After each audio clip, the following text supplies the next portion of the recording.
मंडळी, ज्या डॉक्टर बाबासाहेब आंबेडकरांमुळे आपला भारतीय देश प्रजासत्ताक झाला, ज्या डॉक्टर बाबासाहेब आंबेडकरांच्या संविधानामुळे आज आपण 26 जानेवारी हा दिवस प्रजासत्ताक दिन म्हणून साजरा करतो, त्याच डॉक्टर बाबासाहेब आंबेडकरांचं नाव मंत्री गिरीश महाजन यांनी प्रजासत्ताक दिनाच्या भाषणामध्ये घेणं टाळलं आणि याचा विरोध एका माधवी जाधव नावाच्या भीमाच्या वाघिणीनं निर्भीडपणे केला।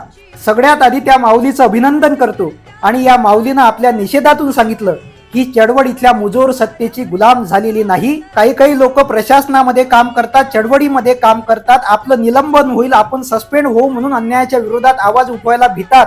मात्र ज्या महापुरुषांमुळे आपण सुखाचं जीवन जगत आहोत, त्या महापुरुषांचा अपमान झाल्यावर आपण बोललं पाहिजे। हे माधवी जाधव नावाच्या भीमाच्या वाघिणीनं आज पुन्हा एकदा सिद्ध केलं आहे की समतेस पेरण्याला संविधान पकडू, हिमतीत शोषितांना उलगुलान पकडू, डोक्यात भीम घेऊ, हातात पेन घेऊ, चल उठ व्यवस्थेची गिरेबान पकडू।